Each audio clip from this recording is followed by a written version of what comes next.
Good morning class. आज हम संस्कृत व्याकरण का अध्याय 1 शुरू करेंगे। पाठ 1 संस्कृत वर्णमाला। वर्णमाला हम पहले भी पढ़ चुके हैं, उसके बारे में ये देखिए यहाँ अध्यापक और सागर के बीच में वार्तालाप चल रही है। संस्कृत वर्णमाला। वर्णानाम द्विविधा भवन्ति। वर्ण कितने प्रकार के होते हैं? 2 प्रकार के होते हैं। नंबर 1 स्वर, नंबर 2 व्यंजन। इसने बताया है स्वर। स्वर कितने प्रकार के होते हैं? स्वरा ते कथ्यते येषाम उच्चारणम स्वतंत्रतया भवति। स्वर वे कहे जाते हैं जिनका उच्चारण स्वतंत्र रूप से होता है। स्वर त्रिविधा सन्ति। संस्कृत भाषा में स्वर 3 प्रकार के होते हैं। स्वर नंबर 1 हर्ष स्वर, नंबर 2 दीर्घ स्वर, नंबर 3 प्लुत स्वर। परम प्रमुख रूपेण, परंतु प्रमुख रूप से प्रयोगे तु केवलम, प्रयोग में तो केवल हर्ष स्वर और दीर्घ स्वर आगच्छन्ति आते हैं। हर्ष स्वर कौन कौन से हैं? देखिए, एतेषाम उच्चारणे एक मात्रया प्रयोग भवति। जिनके उच्चारण में एक मात्रा का प्रयोग होता है वे हर्ष स्वर होते हैं। जैसे अ, इ, उ, री, री। हर्ष स्वर कितने हैं? 5। नंबर 2 है दीर्घ स्वर। एतेषाम उच्चारणे द्विमात्राया प्रयोगम भवति। उन उच्चारणों में 2 मात्राओं का प्रयोग होता है। आ, बड़ी ई, उ, री। नीचे देखिए स्वर योग। स्वर का योग कैसे करते हैं? व्यंजन का योग आप लोगों को आता है। जब हम व्यंजन लिखते हैं तो उसमें स्वर मिला होता है। यहाँ पर है स्वर योग। अ जमा ई इक्वल टू ए। अ जमा ए मिलाएंगे तो आई, अ जमा उ मिलाएंगे तो ओ, ए जमा ओ मिलाएंगे तो औ। स्वर योग, इन्हें हम संयुक्त स्वर भी बोल सकते हैं। अ, ऐ, ओ, औ। एवं त्रयोदश स्वरा, मतलब 13 स्वर होते हैं। ध्यानानि तथ्यानि, ध्यान देने योग्य जो तथ्य हैं वो हैं वर्णानाम मेलेन संयोजनम भवति। वर्णों के मेल से वर्ण का संयोजन होता है। जब हम वर्णों को मिलाते हैं तो ये वर्ण संयोजन होता है। व, इ, द, य, आ, ल, अ, य, अ। विद्यालय।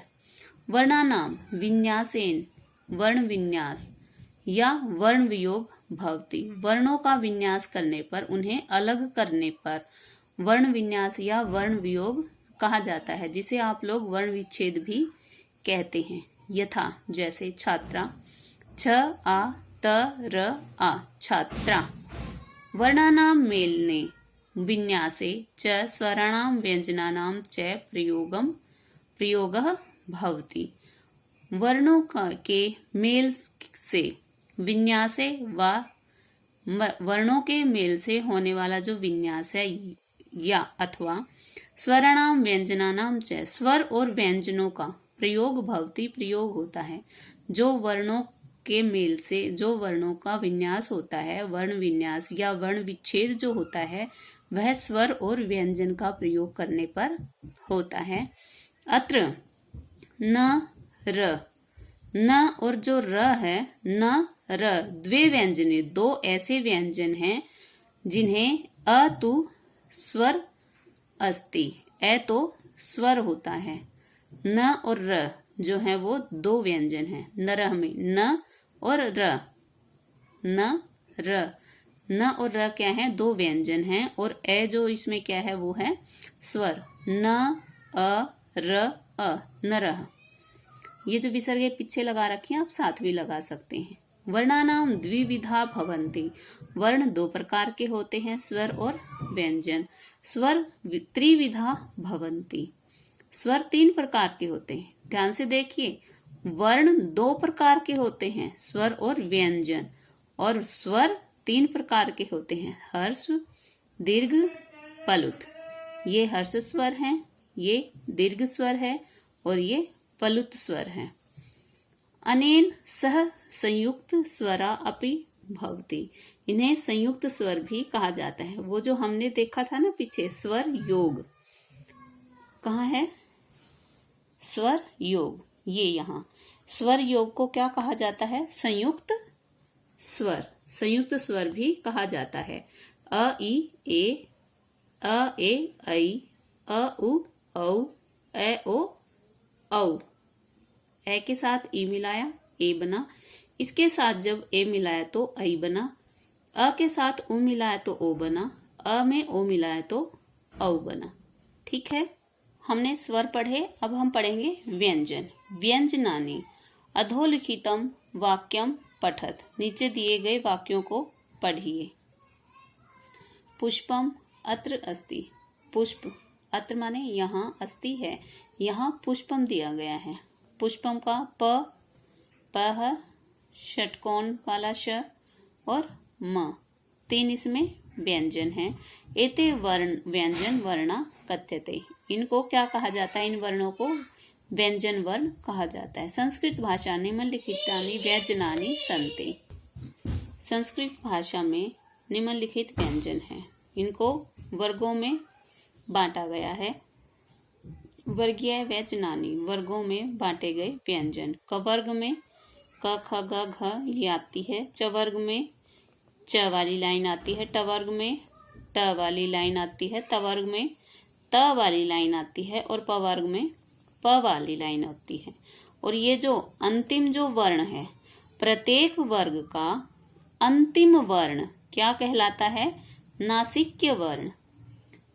सर्वेषां वर्गानां अंतिम वर्ण, ये देखिए, ये 2 3 4 5, हमारे पास 5 वर्ग हैं और 5 ही अंत में वर्ण हैं, वो क्या कहे जाते हैं, नासिक्य वर्ण। क्या कहे जाते हैं, नासिक्य वर्ण। अवर्गीय व्यंजनानि, जिनके वर्ग नहीं बने हैं।